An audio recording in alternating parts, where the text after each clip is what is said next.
तो गाइस मैं हूं आयुष और आप देख रहे हैं रेसल इंडिया। स्वागत है आपका आज की इस वीडियो में। फ्राइडे यानी कि Q&A अलर्ट। और भाई ये अब हम हर 2 हफ्ते में एक बार करेंगे, हर हफ्ते नहीं करेंगे। मुझे ऐसा लग रहा था कि क्वेश्चंस काफी सिमिलर भी हो जाते हैं और फिर फ्राइडे का एक स्लॉट रहेगा, आप लोगों के लिए कुछ अलग सी यूनिक सी वीडियो भी बना सकते हैं वहां पे। तो हर 2 हफ्ते में एक बार करेंगे। और थैंक यू सो मच एक बार फिर से जितने लोगों ने भी जो है इस Q&A वीडियो के अंदर पार्ट लिया, अपने क्वेश्चंस भेजे हैं। टाइम नहीं वेस्ट करेंगे, स्टार्ट करते हैं। काफी सारे क्वेश्चंस है, उनका आंसर करेंगे। पहला आता है question fan and man connection की तरफ से, और ये क्वेश्चन मैं लेने वाला नहीं था, लेकिन मैंने इस पे लाइक्स देखे तो मुझे लगा शायद बहुत लोग ये जानना चाहते हैं कि WWE की रिंग से वैसी आवाज क्यों नहीं आती, बम्प्स की वैसी साउंड क्यों नहीं आती जैसे बाकी कंपनीज की आती है। यहाँ पे इन्होंने ये चीज लिखी हुई है। मुझे ऐसा लगता नहीं है कि WWE उस पर इतना फोकस करती है, या फिर मे बी उनकी जो प्रोडक्शन है वो अलग तरीके से होती है, उनको उस चीज से उतना फर्क नहीं पड़ता। डेफिनेटली ये चीज नोटिस मैंने भी करी है कि बाकी कंपनीज में कई बार लगता है कि ये रिंग इतना शोर क्यों मचा रही है। अब वो अच्छी साउंड क्वालिटी मानी जाती है, बेकार ज्यादा नॉइज आना माना जाता है, वो मुझे नहीं पता रेसलिंग टर्म्स में। लेकिन इसका एग्जैक्ट आंसर तो मैं भी तभी दे पाता अगर भाई मैं WWE के लिए एक साउंड प्रोड्यूसर होता, जो कि मैं नहीं हूं। अगला क्वेश्चन आता है यहाँ पे कुशाल की तरफ से। Some reports claim that the Rock may return soon to WWE, और डायरेक्टली वो इन्वॉल्व हो सकते हैं ब्लड लाइन की स्टोरी में, या फिर वो कोडी रोड्स के सामने जाएंगे। मुझे लगता है कल की जो स्मैकडाउन है भाई वो बहुत अच्छी होने वाली है। कोडी रोड सोलो सिकोआ जो है वो ओपन करेंगे, स्मैकडाउन को किक ऑफ करेंगे, यानी कि मेन इवेंट में भी कुछ बड़ा होने वाला है। रोमन रेंस के रिटर्न को जो है वो काफी ज्यादा रूमर करा जा रहा है, और कुछ रिपोर्ट्स कह रही हैं कि रॉक भी वापस आ सकते हैं। अब मेरी प्रेडिक्शन ये रहेगी कि दोनों तो नहीं आएंगे एक ही शो पे वापस, लेकिन कल फॉक्स से यूएसए पे मूव हो रही है स्मैकडाउन, उस शो का प्रीमियर है। तो WWE यूजुअली प्रीमियर पे बड़ी चीजें करती है, सरप्राइजेस करती है, और अब रॉक का WWE में आना बहुत ईजी भी है बिकॉज वो बोर्ड पर है। तो मुझे लगता है कि जबकि दोनों आ सकते हैं, मेरी प्रेडिक्शन रहेगी सिर्फ रोमन का रिटर्न देखने को मिलेगा। लेकिन सर्वाइवर सीरीज के अराउंड रॉक का रिटर्न भी हो जाएगा। तुम ज्यादा उस पॉइंट से दूर नहीं है। सर्वाइवर सीरीज की टिकट्स ऑन सेल आ चुकी हैं, एक न्यूज में आपको दे देता हूं। वहां पे पोस्टर पे रोमन रेंस भी है, सोलो सिकोआ भी है, यानी कि blood line is confirm for survivor series. तो भाई डेफिनेटली रॉक वहां देखने को मिल सकते हैं। लेकिन जब रॉक वापस आएंगे तो मुझे लगता है पहले वो कोडी के सामने ही जाएंगे। जी हाँ, बिकॉज जो बोल के गए थे, अगर उस हिसाब से हम स्टोरी लाइन में सेंस बनाना चाहते हैं तो पहले रॉक को कोडी से डील करना पड़ेगा। अगला क्वेश्चन है नवजोत की तरफ से, और ये कहते हैं said Goldberg was his favorite to Bret Hart, called Randy Orton's family screw-ups, told The Miz that he wasn't bullied enough, labeled Damian Priest as street trash, beat Chad Gable and made his kid cry. Gunther is the ultimate supervillain, your opinion? भाई ये सारी चीज को एक साथ ऐसे पढ़ के तो मुझे भी लग रहा है कि मैं कम रिस्पेक्ट देता हूं गुंथर को। तो एक्नॉलेज भी करेंगे, रिस्पेक्ट भी करेंगे। और गुंथर के बारे में इतना जरूर बोलूंगा कि जब वो इंटरकॉन्टिनेंटल चैंपियन थे तो ऐसा लगता था कभी कभी कि उनको अच्छा बनने की कोशिश वो कर रहे हैं, उस प्रोसेस के थ्रू वो जा रहे थे। लेकिन जब से वर्ल्ड चैंपियन बने हैं भाई, क्या कमाल कर दिया गुंथर ने।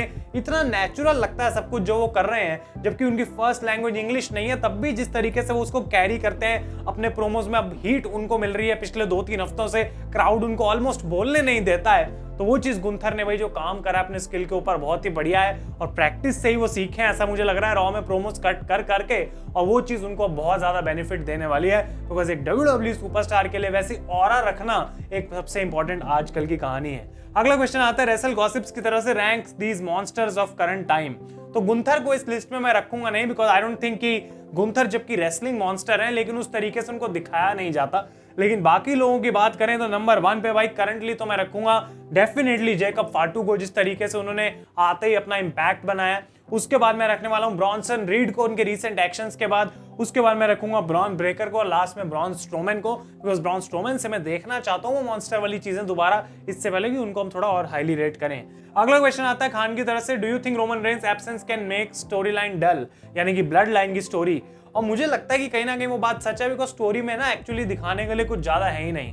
WWE क्या ही दिखाएगी, हमको सबको पता है कि रोमन वापस आएगा, उसका मैच सोलो के साथ होगा, फिर रोमन एक पॉइंट का रॉक से लड़ेगा, तब तक जेकब फाटू भी होगा, उसोस वापस आएंगे, ये सब होगा। तो हमको आइडियाज हैं कि क्या होगा ब्लड लाइन की स्टोरी में, लेकिन भाई उसको एंजॉय करते हैं, स्लो करते हैं। आई थिंक डल तो हो ही जाती है। इनफैक्ट जब रोमन रेंस पूरे टाइम ट्राइबल चीफ थे 4 साल तक, तो तब भी ऐसा नहीं था कि हर समय ब्लड लाइन की स्टोरी पीक आउट ही कर रही है। वो कुछ मोमेंट्स, कुछ पार्ट्स थे, फेजेस थे जो पीक आउट कर रहे थे ब्लड लाइन की स्टोरी में, तो वो एक्सपेक्ट करके ही हमें चलना चाहिए। नेक्स्ट क्वेश्चन है विक्टर की तरफ से, और ये बेसिकली यहाँ पे बोल रहे हैं भाई कि किस तरीके से ड्रू मैकिंटायर जो हैं और वेड बैरेट उनकी फ्यूड अप टीज करी जा रही है। पूरा कमेंट में पढ़ूंगा नहीं क्योंकि मैं पढ़ चुका था पहले ही। और ये मैं बोल रहे हैं कि मैंने मेंशन किया था कि ड्रू और वेड का मैच होगा, तो क्या वेड बैरेट जो है वो अपनी रिटायरमेंट से बाहर आने वाले हैं, वापस आने वाले हैं। और ये भी लिख रहे हैं कि मंडे नाइट वॉर्स की सीरीज से जो है मेरे चैनल को देख रहे हैं, तो डेफिनेटली भाई आप सभी का ये चैनल है, कमाल आप सपोर्ट दिखाते हैं, वो बहुत बेस्ट चीज है। लेकिन ड्रू वर्सेस वेड बैरेट एक पॉइंट के बाद होना ही है, ये बात आप समझ के चलो, एवन ने बोला था और बिल्कुल वैसा ही। लेकिन इसका मतलब ये नहीं कि अभी 2 महीने बाद या 3 महीने बाद वो एक्टिव स्टोरी टेलिंग में चल रहा है, नहीं, वो हिंट दिया जा रहा है और इसी वजह से इतने लंबे टाइम से वेड बैरेट और ड्रू मैकिंटायर को ऑन स्क्रीन फ्रेंड्स की तरह एक्नॉलेज करा जा रहा है, जबकि वो रियल लाइफ में तो कई सालों से दोस्त हैं, लेकिन WWE टेलीविजन पे अब उसको एक्नॉलेज करा जा रहा है। तो मेरे हिसाब से जब रेसलमेनिया यूके में जाएगी या अगले साल यूके में कोई बड़ा इवेंट होता है लंदन में दोबारा से, तो वो एक पोटेंशियल जगह होगी जहां ये मैच हो सकता है। इवन वर्ल्ड टाइटल के लिए अगर इनको मेन इवेंट में रखना चाहें, उस लेवल पे फ्यूड लेके जाएं, तो वो भी पॉसिबल हो सकता है। लेकिन वेड बैरेट को वापस इन रिंग देखना, काफी फैंस वो चीज एक्सपेक्ट कर रहे हैं। अगला क्वेश्चन है नादिया की तरफ से, Randy Orton's future like is he going to win a championship story line. भाई चैंपियनशिप की स्टोरी लाइन में भाई रैंडी ऑर्टन को डाल के, अभी तो वो हारे हैं, वो भी तो चैंपियनशिप की स्टोरी लाइन थी। स्टोरी लाइन से अब रैंडी ऑर्टन के फैंस को फर्क नहीं पड़ता। रैंडी ऑर्टन के कंधे पे जब तक गोल्ड नहीं दिखता तब तक फैंस चुप नहीं होने वाले, और बिल्कुल वैसी ही जो है सोच सबकी होनी चाहिए। रैंडी ऑर्टन डिजर्व करते हैं वो चैंपियनशिप, लेकिन अनफॉर्चुनेटली रैंडी ऑर्टन एक ऐसी पोजीशन में इस टाइम फंसे हुए हैं, और ये बात मैंने ट्वीट भी करी थी कुछ टाइम पहले, मैं यहाँ ट्विटर का लिंक डाल दूंगा, वो ट्वीट डाल दूंगा, आप पढ़ सकते हैं कि रैंडी स्टक है एक ऐसी पोजीशन में जहां पे उसको वर्ल्ड टाइटल दिया नहीं जा सकता। अब WWE कर तो सकती है ऐसा कुछ कि गुंथर को हरवा दे, लेकिन आई डोंट थिंक वैसा होने वाला था। अगला क्वेश्चन आता है यहाँ पे फिनोमिनल की तरफ से, क्या कोडी रोड्स का टाइटल रेन ब्लड लाइन पे ओवर डिपेंड है और किसी फ्यूड में वो चैंपियन वर्थ फील नहीं होते? और thoughts, by the way your biggest fan, hope you recognise me. लो भाई, हो गया recognition, thank you so much आपके सपोर्ट के लिए। लेकिन कोडी रोड्स भाई क्या ही करेगा। मैं इस टॉपिक के बारे में जैसे कि बार बार बोल रहा हूं, मैं ज्यादा रोज सुबह उठ के नहीं बात करना चाहता कि कोडी रोड्स की रेन कैसी चल रही है, because Cody Rhodes boring rain चल रही है, ये सबको पता है, कोई इस बात से पीछे नहीं हट रहा है। लेकिन उसमें कोडी की भी कोई गलती नहीं है। कोडी रोड्स को जो स्टोरी मिल रही है उसी में वो परफॉर्म कर सकते हैं। और केविन ओवेंस वाली स्टोरी जबकि डिसेंट थी, कुछ इतनी खास नहीं थी, अब वापस जो है वो घर को लौट के आ रहे हैं, वो ब्लड लाइन की तरफ चल के आ रहे हैं, तो वो चीज थोड़ी डेफिनेटली रिपीटेड लगती है अब। लेकिन WWE और कोडी रोड्स और ब्लड लाइन सारे एक ही बबल के अंदर घूम रहे हैं इतने टाइम से, तो आई डोंट नो वो कब चेंज होगा, लेकिन होना जरूर चाहिए। नेक्स्ट क्वेश्चन है सुलेमान की तरफ से, hot take, hangman has the same character as Drew McIntyre. मैं इस बात से एग्री करूंगा नहीं, जबकि बहुत सिमिलर जरूर आप कह सकते हैं कि वो भी गुस्से में रहता है, उसके भी एक्शंस ऐसे हैं जो भाई बहुत ज्यादा गंदे हैं, उसको सस्पेंड किया जा सकता है चीजों के लिए। लेकिन ड्रू मैकिंटायर को कंपेयर नहीं करा जा सकता भाई। इस पॉइंट पे ड्रू मैकिंटायर ने जो 2024 में अचीव करा है, ड्रू मैकिंटायर ने सारे WWE रेसलर्स को फीका दिखा दिया है, भले वो रोमन रेंस हो, रॉक हो, CM पंक हो। अगर मुझे ऑनेस्ट रहना और मुझे वो बोल के लोगों को ऐसे उछलवाना नहीं है कि लोग आके सब्सक्राइब लाइक ठोकें, तो मैं ड्रू मैकिंटायर को नंबर 1 पे रखूंगा इस पूरे साल में। इसका मतलब ये नहीं है बाकी लोग मुझे पसंद नहीं है, but the respect is due, जहां पे रिस्पेक्ट मिलनी चाहिए वो दो ड्रू मैकिंटायर को, और इस साल वो बिलोंग करते हैं। तो आई डोंट थिंक कि हैंगमैन पेज और उनका कैरेक्टर सेम है, लेकिन हैंगमैन पेज अपने आप में भाई बहुत अच्छा कर रहे हैं फिलहाल ऑन AEW टेलीविजन।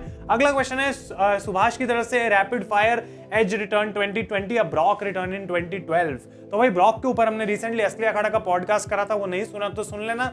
लेकिन एज का रिटर्न मैं बोलूंगा भाई डेफिनेटली बहुत ही बढ़िया था मेरे लिए। हु इज द गोट, सीना और अंडरटेकर? फिर से भाई मेरे लिए क्वेश्चन इररिलेवेंट है, अंडरटेकर के अलावा कोई आंसर आपको मिलेगा नहीं। हील रॉक और हील रोमन, चूज वन। ये एक्चुअली में बहुत मुश्किल है, बिकॉज अगर मैं हील रोमन बोलता हूं तो मैं सारी चीजें भुला रहा हूं जो हील रॉक ने करी हैं, लेकिन दूसरी तरफ मैं बोलूंगा हील रोमन ही, बिकॉज हील रोमन को हमने ज्यादा देखा है, मैंने कंप्लीट देखा है। हील रॉक के टाइम तो हम WWE देखते भी नहीं थे इतनी। Which tag team you want to see, Cena and rock और पंक और ऑस्टिन? तो भाई पंक और ऑस्टिन की टैग टीम तो ऐसा मान लो कितना एंटरटेनमेंट तुम्हें वीकली बेसिस पे मिलेगा, तो डेफिनेटली मैं वो देखना चाहूंगा। सीना एंड पंक और सीना और रोमन, अगर इनकी जो है टैग टीम की बात करें तो मैं फिर से सीना और पंक को देखना चाहूंगा, बिकॉज वेयर एवर CM पंक है वहीं पे भाई मस्ती है, मजा आता है वहां पे देखने में। और फाइनली ये पूछते हैं DX या ब्रदर्स ऑफ डिस्ट्रक्शन, तो यहाँ पे मैं बोलूंगा DX, because as a tag team I think वो बेटर थे। नेक्स्ट क्वेश्चन आता है यहाँ पे आदर्श की तरफ से, what do you think who can win 2025 royal rumble? और जैसे फॉक्स पे फर्स्ट टाइम स्मैकडाउन हुई थी, इतने सारे रिटर्न्स हुए थे, सरप्राइजेस हुए थे, क्या इस तरीके का कल कुछ स्मैकडाउन पे हो सकता है? तो definitely nothing is out of the picture, never say never. Premiere पे WWE कुछ बड़ा करती है, मोमेंट शॉकिंग बनाती है, रेटिंग्स के लिए उनको जाना है, लोगों को दिखाना है कि ये शो अगले हफ्ते भी आएगा, तो कुछ तो बड़ा करेंगे। तो एक्सपेक्ट करके चलें, लाइव देखें ताकि स्पॉइलर ना मिले आपको, उसके बाद सीधा रिव्यू में बात करेंगे। लेकिन भाई मुझे लगता है कि 2025 की रॉयल रंबल जॉन सीना जीतने वाले हैं, और ऐसा क्लियरली जो है होना भी चाहिए, बिकॉज वो फास्टेस्ट तरीका होगा सीना को उस वर्ल्ड टाइटल पिक्चर में डालने का। अगला क्वेश्चन आता है क्लैश किंग्स की तरफ से, जेनरेशनल रैपिड फायर है, will osprey versus AJ styles. तो इसमें एक फ्लॉ है, मैं आपको भी बताता हूँ ये सारे आंसर देने के बाद। एजे स्टाइल्स आपको क्वेश्चंस दिख रहे हैं, Roman Reigns MJF, Roman Reigns, Sami Zayn Bryan Danielson, Bron Breakker Oba Femi, Bron Breakker, Cody Rhodes, Seth Rollins. और यहाँ पे मैं इसलिए बोल रहा हूँ बिकॉज इसमें फ्लॉ ये है कि जब अलग अलग जनरेशन के सुपरस्टार्स आते हैं, जबकि आई डोंट थिंक कोडी और सेथ अलग जनरेशन के स्टार्स हैं, लेकिन जो काफी टाइम से उस स्पॉट पे हैं, टॉप पे हैं बिल्कुल, वर्सेस वो लोग जो अभी वहां पे एंटर हुए हैं, कभी भी मैं नए बंदे को क्यों चुनूंगा पुराने के अगेंस्ट। तो वो थोड़ा सा फ्लॉ है, लेकिन आपको आंसर्स मिल गए। अगला क्वेश्चन है सुल्तान की तरफ से from Bangladesh, following you for a while as WWE is doing okay booking for male division, what do you think WWE should do to make women division interesting.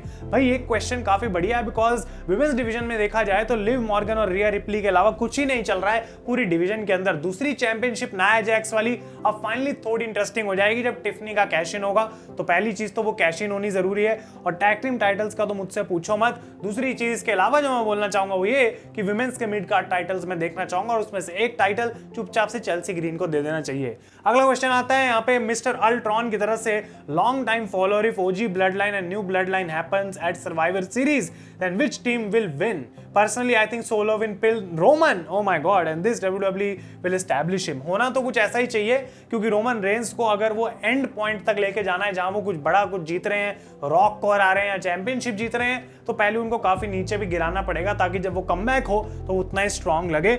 और सेकंड क्वेश्चन इनका है कि गुंथर वर्सेस पंक को rumour करा जा रहा है survivor series में, क्या ये पंक डीथ्रोन करने वाले हैं गुंथर को?